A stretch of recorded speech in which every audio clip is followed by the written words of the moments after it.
Welcome to the Becoming Mindful podcast. Today we want to do another part of Is Mindfulness Bad? And we want to talk specifically about capitalism and productivity with relation to mindfulness. I am Maria. And I am Jackie. And we are Becoming Mindful. All right, welcome. Kind of a big topic today. Yes, very big. Let's start with how mindfulness can be argued to be bad. What's the case against mindfulness in relation to capitalism and productivity? Yeah. I wonder, as I started thinking about this, if they even can coexist, because my initial reaction to that intersection is that, they can't. Capitalism is almost antithetical to what mindfulness is. I guess we can argue if what we have is mindfulness. Can it maintain its integrity? Yeah, I think that's the big part. Because really, if we look at mindfulness in the current Western society, the term mindfulness and how it is practiced and taught almost plays hand in hand with capitalism. It's become mainstream, right? It's been endorsed by celebrities like Oprah Winfrey, Goldie Hawn, and Ruby Wax.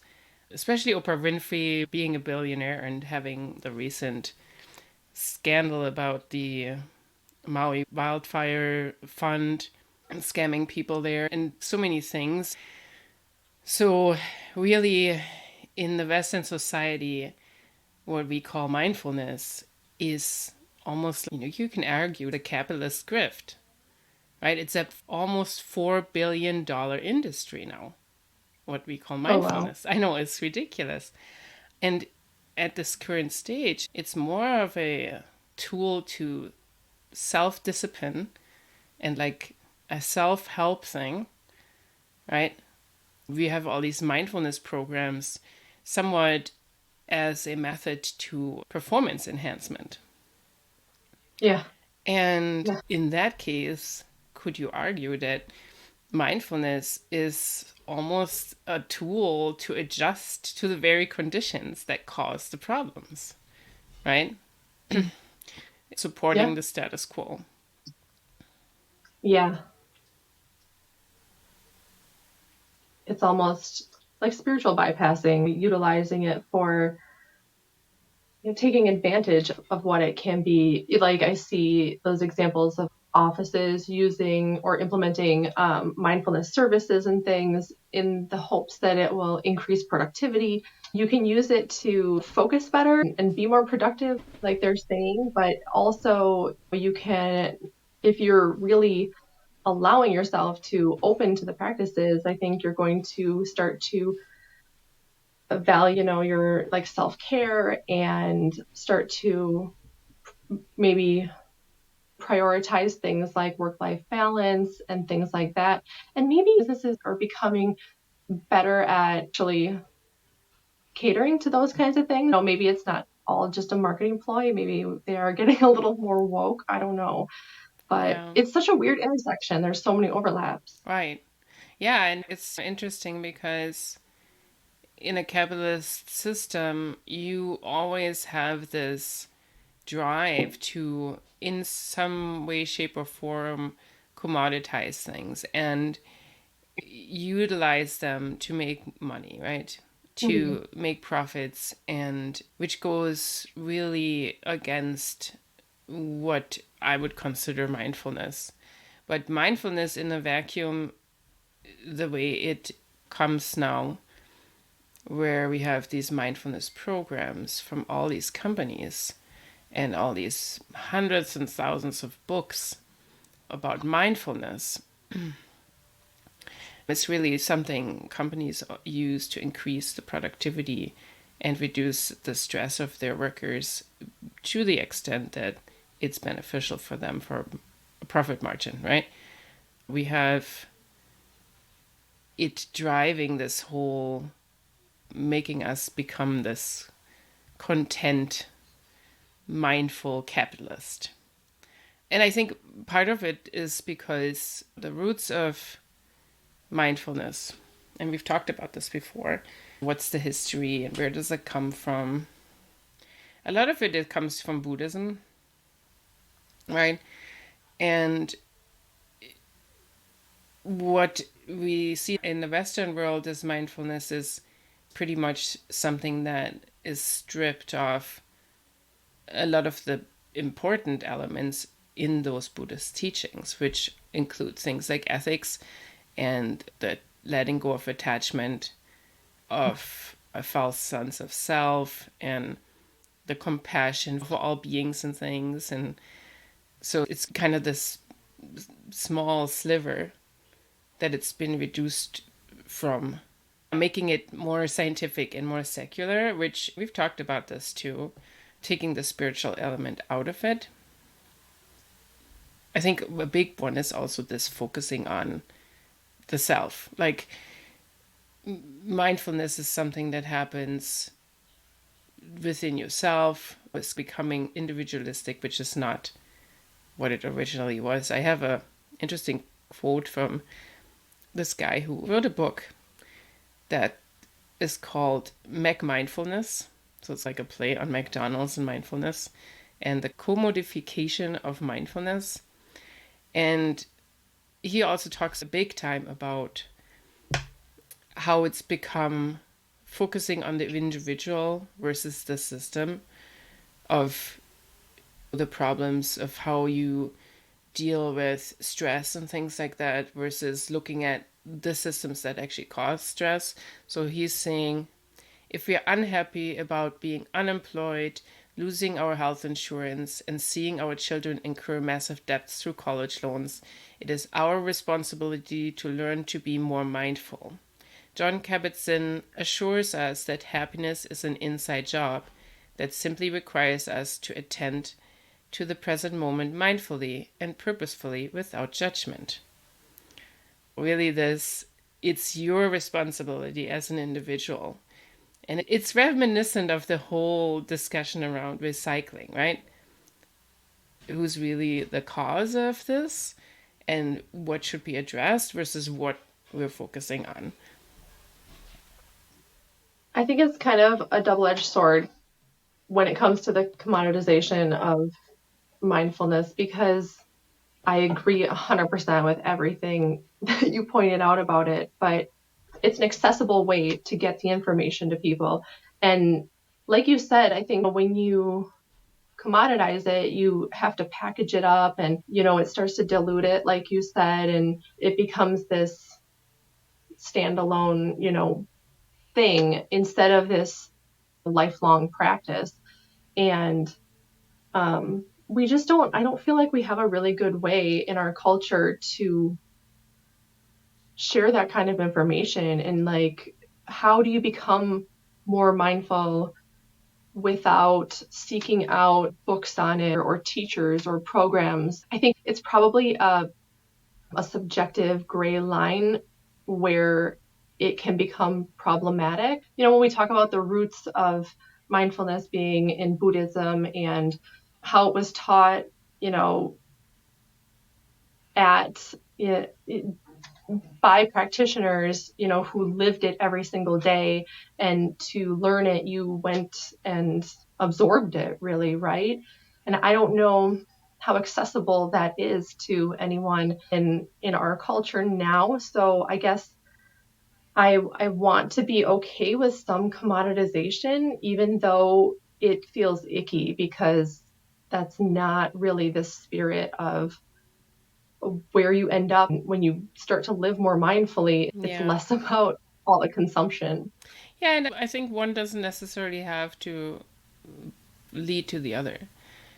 To make something more accessible, it is not required to commodify it, right?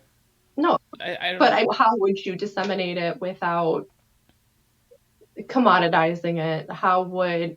What is the most effective way of helping people become more mindful if not commoditize? I mean, we technically are right now with our podcast. Right. Packaging it up for people to consume. That's right. That is exactly right. I think we just have to remember that mindfulness is not just this little piece of everything. And to not fall into the trap of having it just be a marketing strategy to uphold the status quo of capitalism.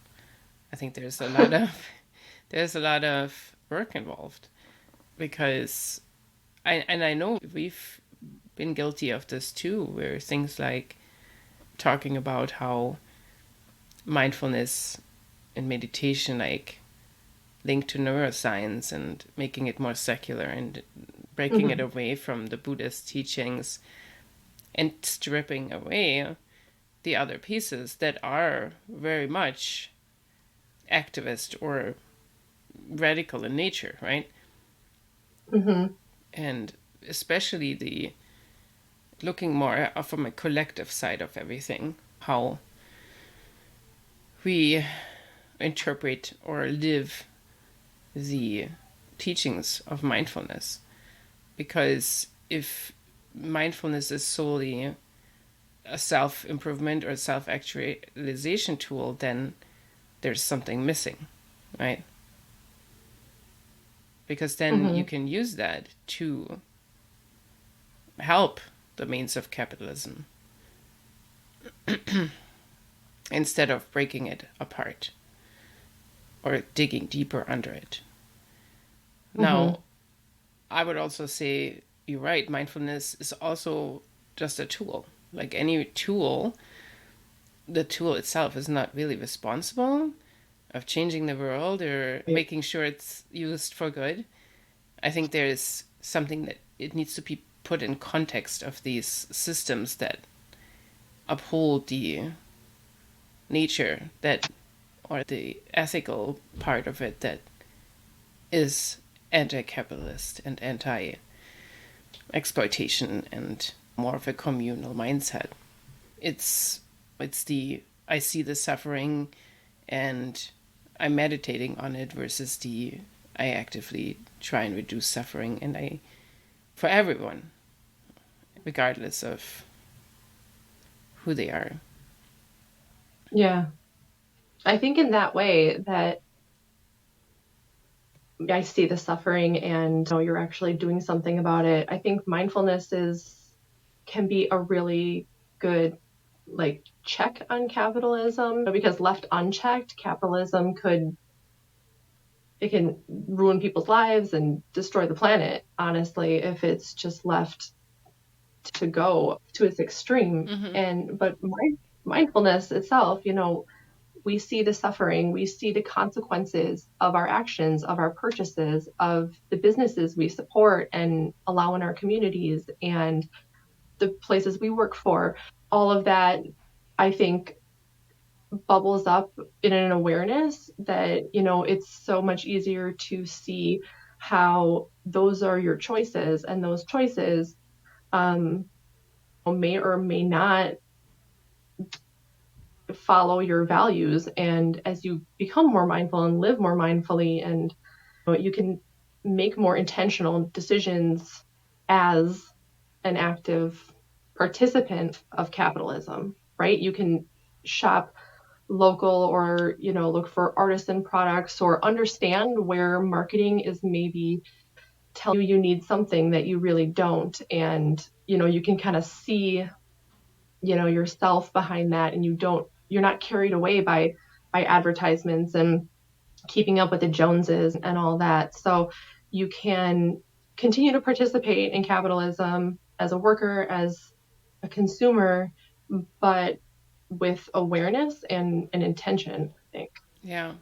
Yeah, and then that can eventually also lead to breaking up these systems. I think Yeah.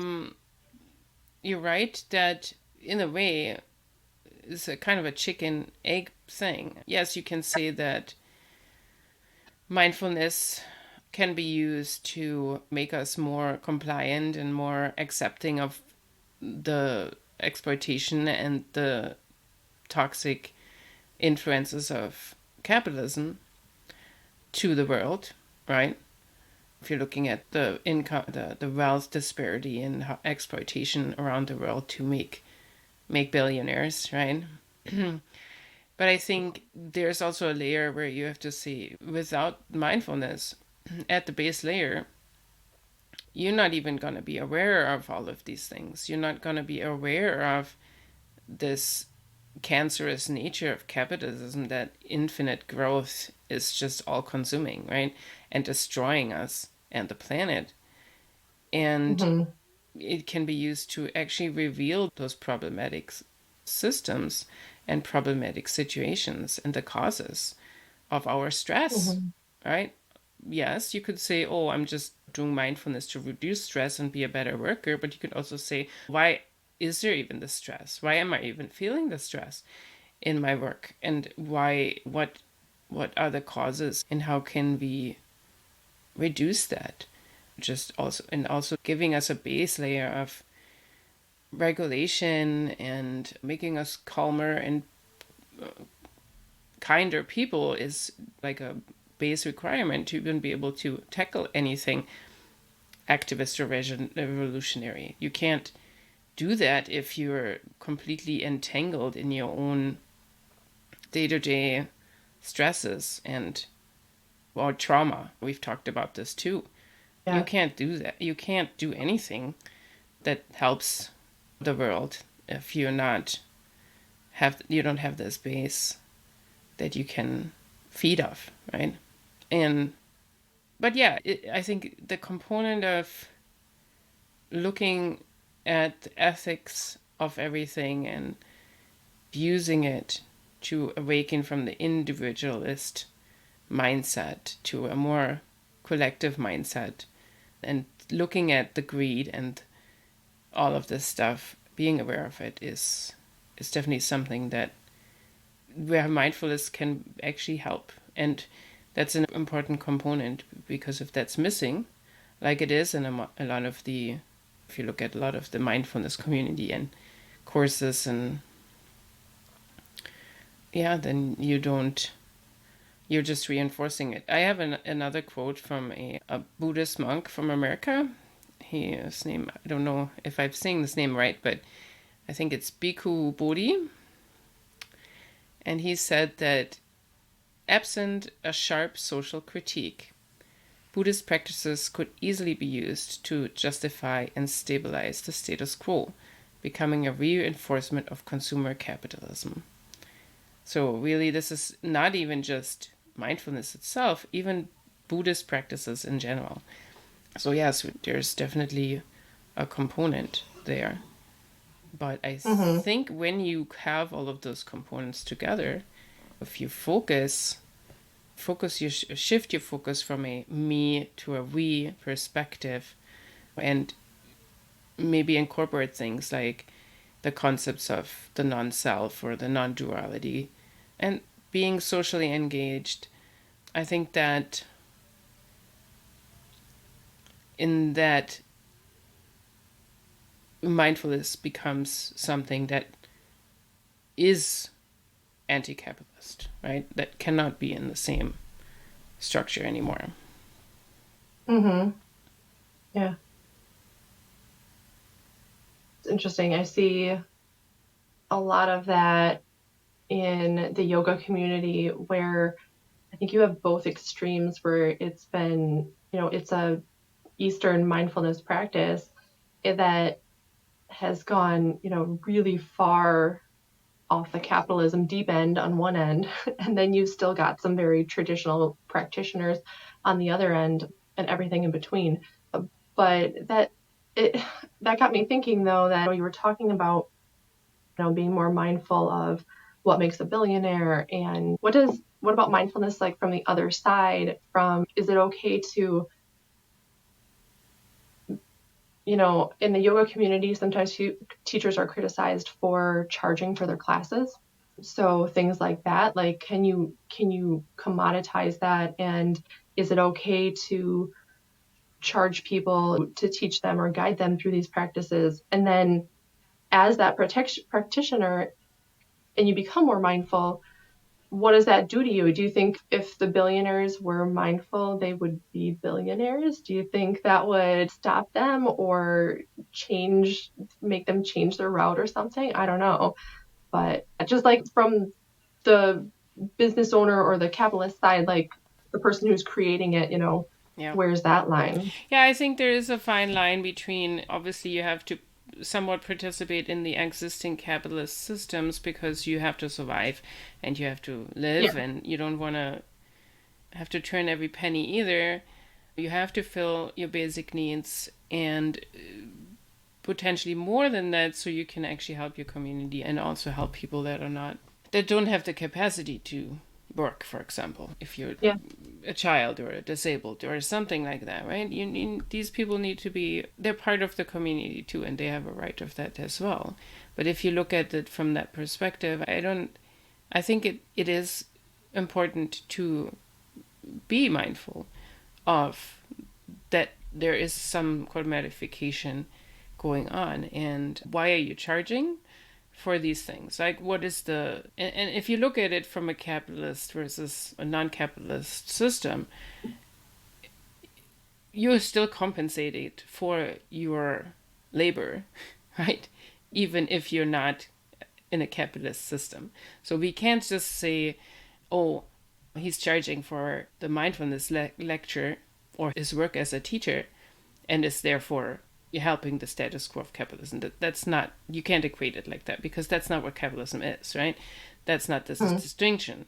Even in a non-capitalist society, people get compensated for their work in one shape, way, or form, because you have to live, right?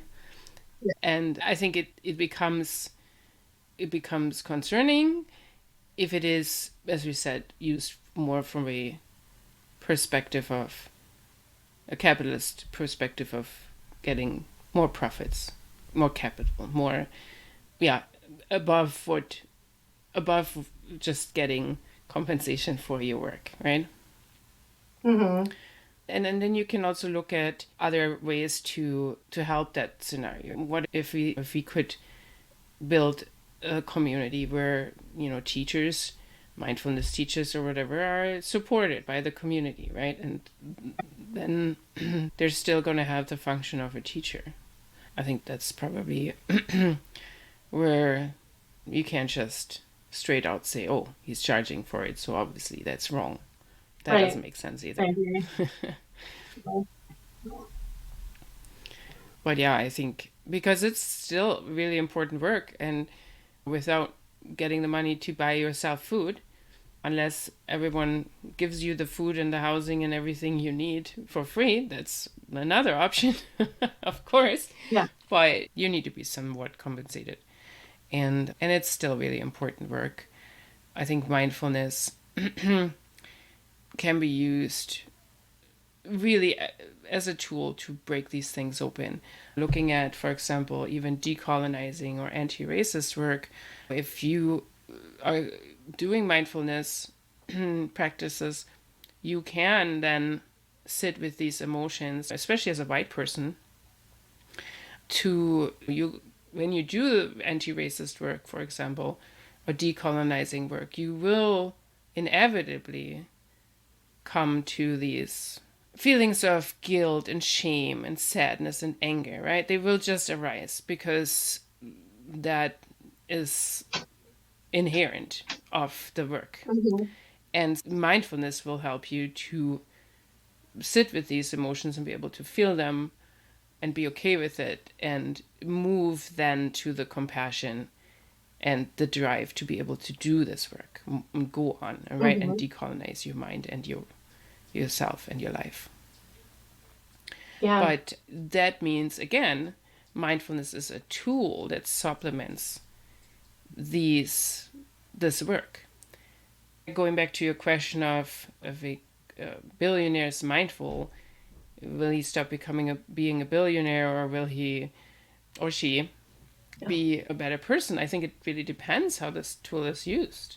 Is it used to for themselves, for their own stress reduction and feeling more content and so on, and focusing more on themselves and not necessarily on important work that reveals and breaks open these systems, then no, then mindfulness will not make them a better person.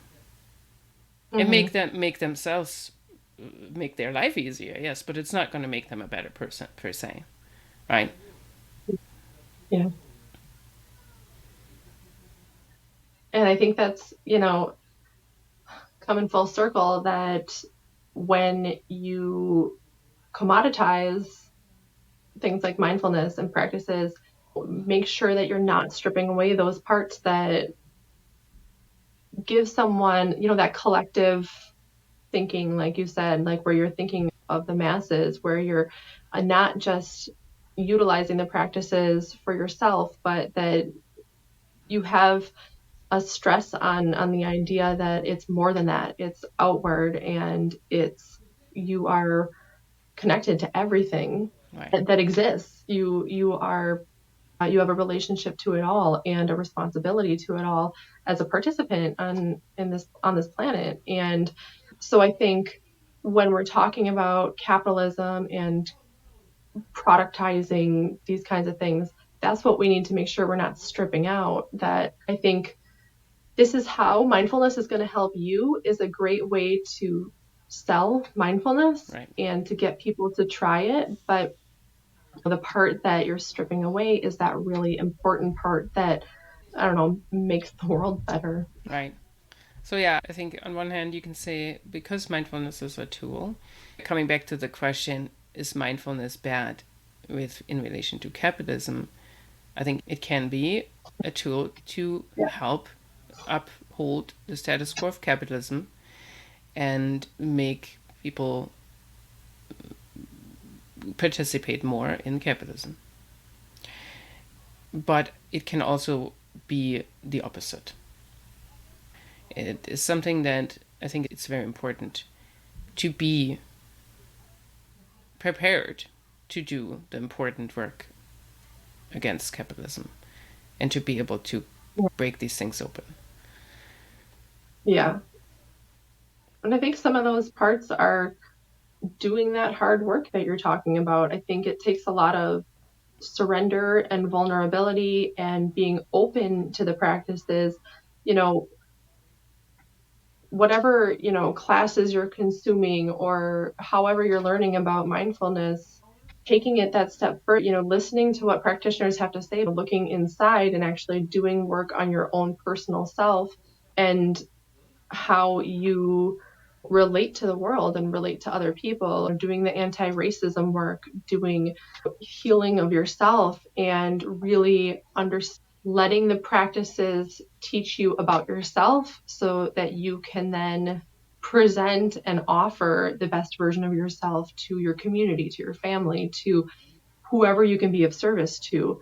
But I think it's when you have to take those teachings and everything that step further and take responsibility for them and embody them, that's a lot of hard work. But I think that's the part, that gets stripped away a lot. And then bringing it out into your community, being of service. Yeah, absolutely.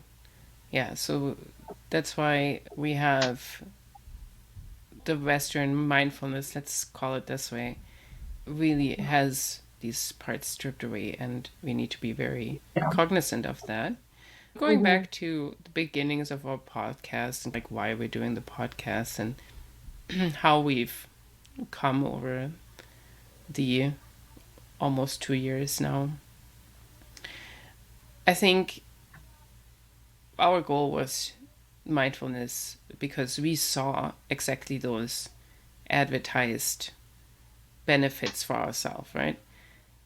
Yeah. And I think doing the work, if you really are wholly and deeply into doing mindfulness and practicing mindfulness and interested in mindfulness and really trying to go back, where does it come from, what is it and what can I do, I think, and maybe that's because it is us and we already had those thoughts about feminism and anti-racism and decolonization and climate change and all these things. It's just accumulated, so we're using the tool differently.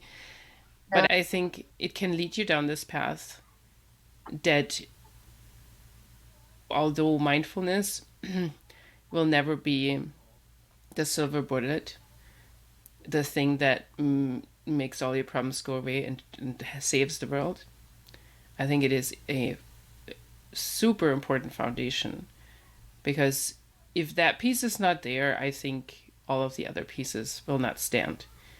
It's a leg that is very super important. Yeah. Yeah. I think it's a necessary tool these days as well. Like, it just, given how we have to show up in the world and go through our daily lives and the way our society is built, I think we need that mindfulness to recenter us and make us all, yeah, I guess better people, but just better citizens of the world. Right. Yeah. I think, and I really like this series, I have to say, because it lets me look at mindfulness from a more critical lens Yeah. and my own Yeah. practice and my own thoughts about it. And some of the things we've said, we have looked into how it's scientifically backed now and how it works, and versus why are we saying these things and why are we doing these things, right? Mm-hmm. So it's very interesting. It gives me a little bit pause also about some of the thoughts we had about the future of this podcast. I think we gives us a lot of food for thought, and I think that's very important Uh-huh. to look at it critically like that. And I feel that any topic, looking at it critically is super important, because otherwise we easily go into this realm of confirmation bias, right? Yeah. We just reinforce our previous beliefs and Right, yeah. right. Yeah. I want to mention some of the material or books that I noted down here from the research I did for this episode. And we'll definitely put that in the show notes too, but I wanted to mention it. So I mentioned before Ron Purser, PhD, he wrote a few books around this topic, more of a critical view on mindfulness, looking more at the mindfulness that we see in the Western world, right? The commodified mindfulness. So one of the books is called Mindfulness, How Mindfulness Became the New Capitalist Spirituality. And it builds on this term, Mindfulness, that was originally coined by Miles Neal, a Buddhist teacher and psychotherapist, comparing the mindfulness industry to the franchise, this like fast food industry like McDonald's.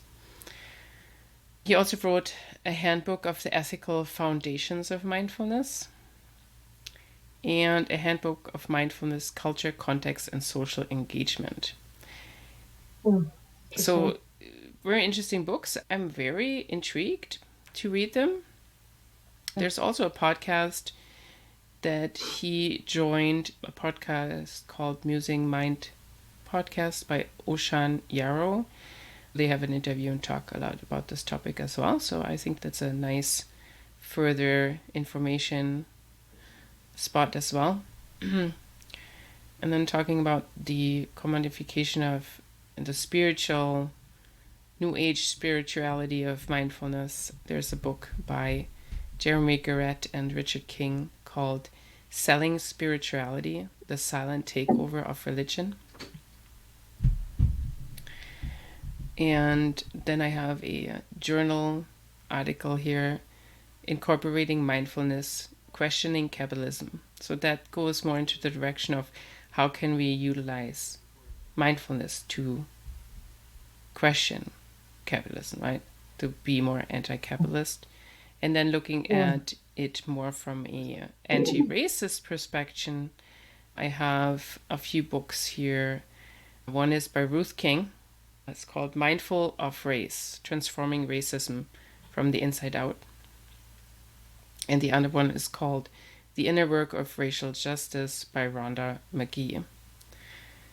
And then there's also a nice article by multiple people that you can see in the show notes, which is called Defunding Mindfulness. While we sit on our cushions, systemic racism runs rampant. So that talks more also about the activist and radical side versus the individualist, non-acting sliver of mindfulness.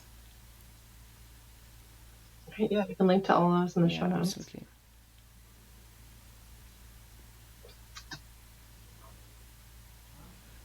So I think from my perspective, we covered everything. I don't know, Jackie. We covered a lot. I know. Yeah. Yeah, I think we're good. I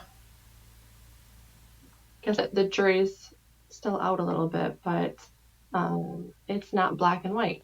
It's a gray area. There's nuance. There's always for nuance. Sure. Absolutely. I want to thank you, our listeners, again for listening or watching our podcast, and hope you're back. And we also hope that this spoke to you and gave you some food for thought. Maybe some questions came up, maybe some comments. If you want to give feedback, we're super happy to get your feedback. Please comment, write us, and hope to see you again next time. Yeah, you can find us on socials at Becoming Mindful Podcast or becomingmindfulpodcast.com. So be sure to subscribe and keep following along this series with us. And we'll see you next time. Until then, be well.